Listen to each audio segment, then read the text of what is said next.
Hi, and welcome to the Anthesis podcast. I'm Nita P. Woods. I'm the Client Impact Director here at Anthesis, and I am your host today.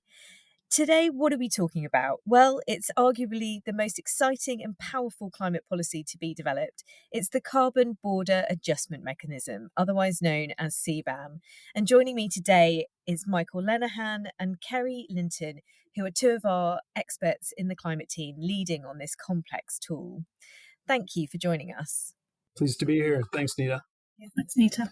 You're very welcome. So, Michael, in a nutshell, can you explain where this new regulation has come from and how the Carbon Border Adjustment Mechanism will disrupt the market? Yeah, sure. So the CBAM has been developed by the European Union, and it's meant to address an issue known as carbon leakage. So to understand where CBAM comes from, you really need to understand the ETS, or the Emissions Trading Scheme, which operates in the EU. And the idea of the ETS is the world's largest cap and trade system for carbon emissions. And it means that if you're an affected industry, you have to pay for your emissions if you operate in Europe. And so it drives decarbonization across energy generation, as well as energy intensive industries like cement and steel and aluminum and so on. The problem with the ETS is that one way to avoid paying the carbon price is to buy materials from outside the EU where that carbon price is not in place.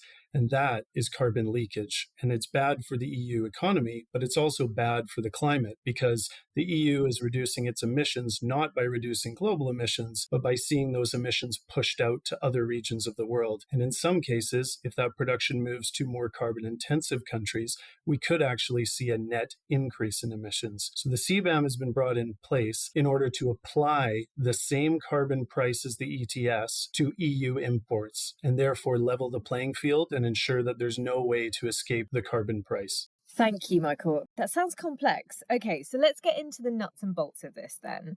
So to both of you, please talk me through what this actually means. Like, what's in scope? Who does this affect?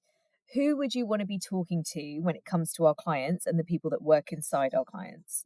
Yeah, so initially, CBAM will only cover certain goods and industries that are particularly high emitting industries and that are a higher risk to carbon leakage, as Michael explained. So the industries that are currently in scope are cement, iron and steel, aluminium, fertilizers, electricity, and hydrogen. Within these groups, there are two distinct groups of clients that are going to be affected by CBAM. The first is importers of CBAM goods into the European Union. This group of people are going to be required to report both the embedded emissions of their goods and the price of those goods. The second group are the installations or the suppliers of the CBAM goods to those importers, and they're going to be requested by the importers to provide the data behind the emissions of their goods to support that reporting requirement. I think because of the way that this affects both the importers, so the EU companies that are buying these goods, but also requires that their suppliers beyond the EU measure their carbon footprints of their products and supply that data. It's really bringing carbon communication to the heart of global supply chains. And once the equivalent ETS price is applied, it's going to drive decarbonization across the globe. So it is a really transformative policy tool. And I think the other really exciting thing about it, beyond the fact that the EU is going to be driving decarbonization around the world, is that it also creates a really strong incentive for countries that currently don't have a carbon pricing policy to implement one. Because at the moment with CBAM, what will happen is a carbon price will be levied and the money generated is going to go to the EU. If a non-EU country implements its own carbon price, it can preempt the CBAM taking into effect and retain the revenue gained from carbon pricing within its own economy to be spent on its own public services, decarbonization, etc. Okay, so if I've understood this correctly, importers of products that fall into these sectors are going to be asking their supply chains for the embedded carbon data. And if I've got that right, who do you want to be working with? Like, what kind of people are going to be landed with this sort of responsibility? And if we have some examples, are we doing this for any clients at the moment? Or, what kinds of clients would we be see doing this work? So we have started to work with operators of installations who are supporting their clients to report to the CBAM transition registry. And the way that we're supporting them to do that is by helping them to understand and calculate the embedded emissions within their products. So we're leveraging both primary data from their sites and the default data that has been provided by the EU Commission to understand the embedded carbon in their products. As we go through the transition period of the CBAM policy, we're going to be supporting them to move away from those default values and really understand the real world emissions of their goods. And we really see this as a cascading system so that the importers can get a really granular visibility of their whole supply chain to be understand exactly where the carbon in their product sits and which suppliers that sits with. Yeah, and to build on what Carrie said, first and foremost, the EU importers need to report the embodied impacts of the goods that they import, but also they need to report what the effective carbon price paid for those emissions are. The CBAM is only going to leverage a price required to equal that of the ETS. So if a carbon price is already being paid on the emissions of a good produced outside the EU, then they don't want to leverage a price that's too high and makes it uncompetitive. So that means that in addition to recording your CBAM emissions, you also need to record your effective carbon price. And that means we also need to understand the carbon pricing policy in place in every country along that supply chain route. And in one of the examples that we've recently done with an installer, we found that the exposure risk is really quite high and could result in a price increase for their products of up to 10%. And that would really impact their competitiveness in the EU market, and just goes to show the risk that non-EU companies face when supplying the EU if they don't start to decarbonize to reduce their CBAM risk. Can you talk to me about this in really practical terms? Like, is this just for big industry? Is this about steel beams that are used in construction, or is it as little as a steel screw? Talk to me about actually the real impact that this has and who this really affects. Sure. So for each of the industries covered by CBAM, there are a long list of what are known as CN codes. These are customs codes that importers use to declare what they're importing to the EU. And any imported good that falls under these CN codes requires a CBAM report. So the emissions for that good must be reported, quantified, and then the price paid on those emissions communicated as well. And this affects a huge range of products. They're all generally what we would call simple products. So they're not complex multi-component products. They are simpler products like the ones you outlined, Nita. So it could be steel beams used in construction. It could be screws. It could be sheets of rolled metal. It could be bags of cement. But it's the sort of base materials which are then used in subsequent manufacturing processes and then used within the EU by manufacturers to produce the more complex goods. What's the timescales on this? I believe that there is some sort of grace period that we're currently in, but talk to me about why this is important, like right now, today, when this podcast comes out. Yes, as you say, we're currently in the transition period of the CBAM regulation, and importers of CBAM goods to the EU will be required to submit their first quarterly report on the 31st of January. So we're really in like a last minute rush to be able to get those first round of reports in. They're going to be relying really heavily on the default data, as we understand that importers aren't going to be able to go back and look through their supply chain right now to be able to understand the embedded emissions in their products. Then we're looking at a transition period over the next 2 years where the importers won't be asked to pay the carbon price for the imported goods. So although they're reporting both the embedded emissions and the carbon price, they won't be subjected to any additional cost. That will change on the 1st of January 2026, where the cost of the carbon will then be implemented. Another part of it is that as of July of this year, the importers will no longer be able to rely on that default data. So they'll be required to ask their operators to provide the actual real world emissions data sets, and they will not be able to use default data for over 20% of the emissions that they're reporting. Whilst I recognise that, what happens if a client, they are still using the default data? Like, is it a slap on the wrist? Who's checking, and what are the implications for companies who don't follow the letter of this regulation? Yeah, so the precise financial penalties that are going to be involved are not yet clear, but there certainly will be cause for financial penalties if companies are found to be non-compliant with the reporting requirements. And that means if they're using default data when they should have transitioned to primary data, or if they're found to be inaccurately, whether well-intentioned or not, reporting the emissions of their goods, because this does have a material effect on the price that they will be levied against them under the CBAM. And just to touch back on this timeline, I think what we're looking at for the next 10 months is everyone's going to be scrambling to get their data together, to get a handle on what their actual supply chain emissions look like and transition away from default data to primary data. Once they've made that transition, then they have a year and a bit to do everything they can to reduce the carbon impacts of their goods in order to ensure that when the price comes into play in January 1st of 2026, they are facing as little as possible because they've decarbonized as much as they can. So first it's data, then it's decarbonization, and it's all going to be happening in the next 2 years. It's a really exciting time to be involved in this and to be driving that real systemic global decarbonization movement.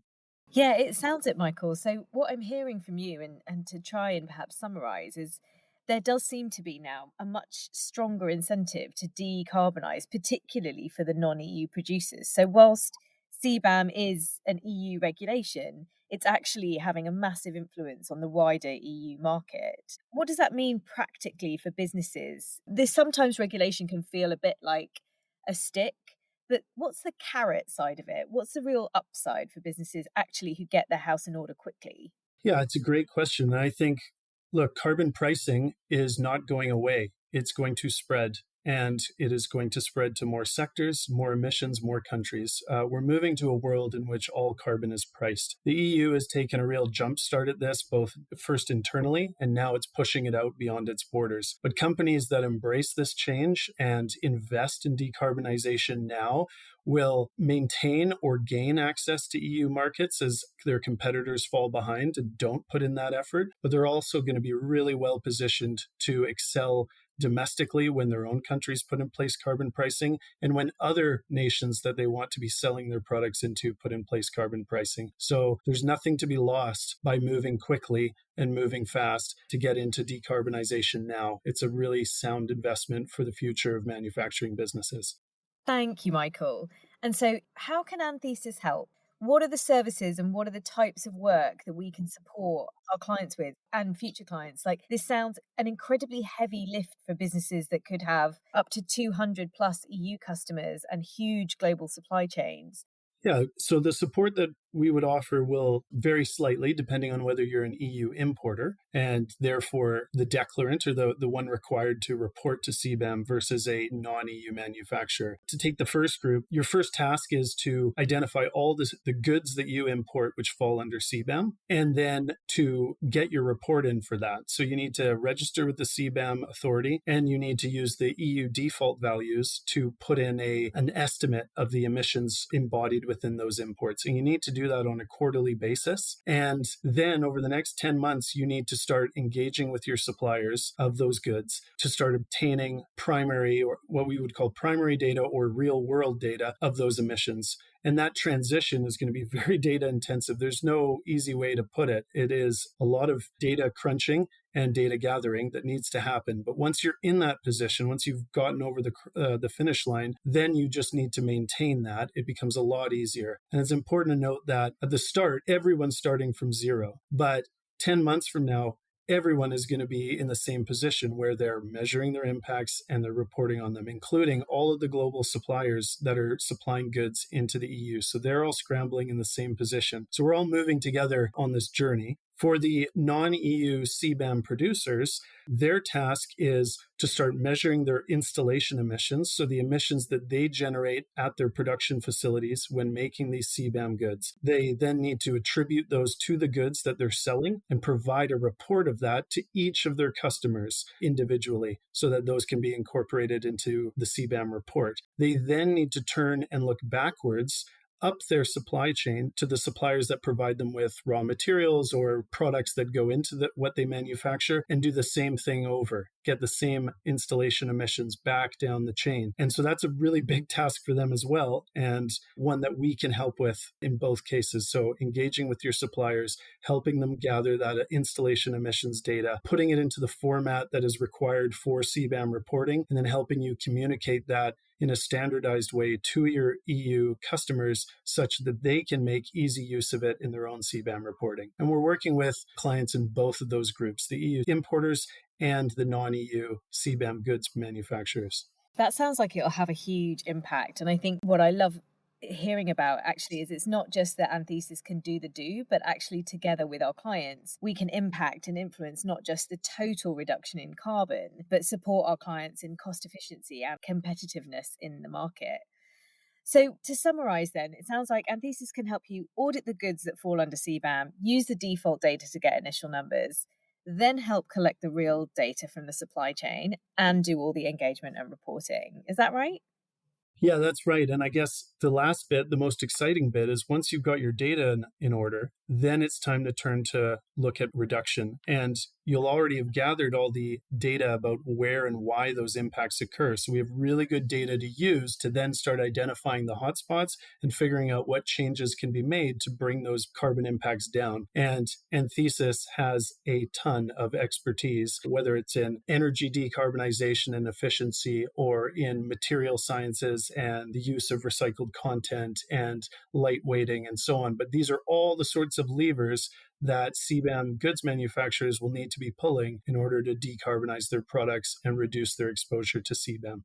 Thanks, Michael. So before we wrap up, Kerry, is there anything else that you'd like to add that we've not covered that you would really want our listeners to know about the CBAM regulation? I think just echoing, it is the biggest and most transformational piece of legislation that we've seen recently. And to echo that it's not just going to be the EU who are implementing a CBAM. The UK have already said that they're going to be implementing a CBAM in 2027 with other countries to follow suit. So I think this is really the start of something much bigger. And we're going to be learning a lot of lessons from the EU implementation that will be taken through into other regions. That's a really nice summary. And actually, I just wanted to end on a quote from the European Commission, who put out a statement that said the EU's Carbon Border Adjustment Mechanism, CBAM, is our landmark tool to put a fair price on the carbon emitted during the production of carbon-intensive goods that are entering the EU and to encourage cleaner industrial production in non-EU countries. So really, at the heart of this, we're talking about real world, real reduction, real impact on our climate crisis. So on that note, Michael, if our listeners hear this and want to know more, where can I direct them? Well, they can contact the Anthesis inbound email, or they can write to me directly. My email is michael.lenehan@anthesisgroup.com, and I would very much like to hear from them, as we're really excited about helping clients get on track with CBAM. We live to drive impact and to make the world a more sustainable place, so we want to make the most of this opportunity. Those emails and links will be in the show notes. Thank you both, Michael and Kerry, for joining me today. Thank you for listening to the Anthesis podcast. Check out the latest news and blogs on our website, anthesisgroup.com, and we will be back next month for more sustainability insights.